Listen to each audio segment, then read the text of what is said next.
Home design studio. আমি সোনিয়া। আপনারা দেখছেন আজকে চলে এসেছি অ্যাবসলিউট বার্থডে করতে, এটা মুভিতে। তো আমি স্যারের সাথে একটা পরিচয় করে দিই। স্যারের নামটা হচ্ছে অমিত সরকার, ম্যাডাম হচ্ছে আর ম্যাডাম সরকার। আজকে আমাদের যেমন জানেন আপনারা যে এগ্রিমেন্টকে একটা ছোট্ট করে গেট টুগেদার আমরা করি। তো স্যারের সাথে ফার্স্টে আলাপ করে দিই। স্যার একটু বলুন। আজকে একটা খুবই একটা আনন্দের দিন, আর এই জিনিসটা খুব ভালো লাগলো যে একটা নতুন আমরা ভেঞ্চারে ঢুকছি, একটা ভেঞ্চার শুরু করছি। আর বাঙালি যেহেতু পেট পুজো দিয়ে শুরু হলে আরো ভালো লাগে। It's a wonderful venture and I am sure that আমাদের এই জিনিসটা খুবই ভালো হবে। আমার দায়িত্ব দিয়ে দিয়েছি, আমি একটা ঘর কিনেছি, সেটা বাড়ি কি করে সুন্দর বানাতে পারে ওনাদের উপরে ছেড়ে দিয়েছি। আর আই এম ভেরি কনফিডেন্ট যে ওনারা খুবই ভালো করবেন এবং ওনাদের ব্যবহার I think just mind blowing. এখন thank you very much Sonia madam and Jayanta babu for even getting into this venture as well. Thank you so much. Madam কিছু বলুন। আমি একটাই কিছু বলতে চাই যে ম্যাডামের সাথে যখন ফার্স্ট টাইম আমার ওনাদের ব্যবহার এতটাই ভালো লেগেছে যে মানে কবে থেকে যে ঘরের লোক হয়ে গেছে, নিজে উঠতে পারে। তো কিছু আর বলার নেই, কোনো শব্দ নেই ওনার বলার জন্য।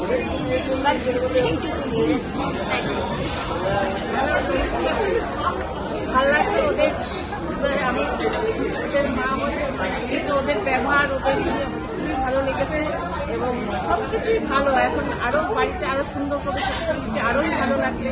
ওদের সাথে আমাদের সাথে খুব ফ্যামিলি হয়ে গেছে, এটা খুব ভালো লাগছে। আর ওনাদের কাজ আর শুরু হয়ে গেছে। স্যার আমাদের কাজ অনেকদিন ধরেই শুরু হয়ে গেছে। আমরা লেট করে আজকে এগ্রিমেন্টটা একটু শুরু করছি, কারণ স্যারেরও টাইম ছিল না ওইভাবে। তো স্যারের ছেলের সাথে আলাপ করে দিই। বাবু একবার এদিকে বলো, নাম বলো, হাই বলো, নাম বলো।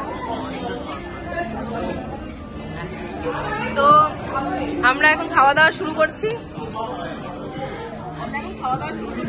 আমরা দেখাচ্ছি।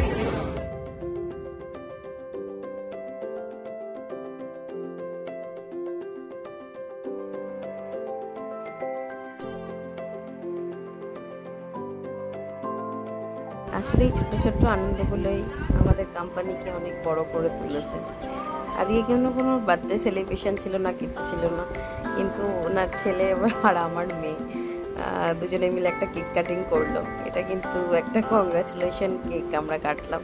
কিন্তু ওই যে বাচ্চা তো একটু মোটামুটি কেক দেখলেই নিজে ভাবে যে হ্যাপি বার্থডে, তাই সবাই মিলে আমরা একটু উৎসাহ দিলাম আর ওদের সাথে একটু ওদের আনন্দটাকে ভাগ করে দিলাম। তো এইভাবেই আমাদের হোম ডিজাইন যেন এগিয়ে যায়, আপনারা এটাই প্রে করুন। আর আমরা ভালো ভালো কাজ আপনাদের যেন উপহার দিতে পারি, এইটুকুনি আমরা মানে চাইছি ভগবানের কাছে, যে আমরা সুন্দর সুন্দর ওনাদের ফ্ল্যাটটাও যেন আমরা সুন্দর করে সাজাতে পারি। থ্যাংক ইউ, ভালো থাকবেন।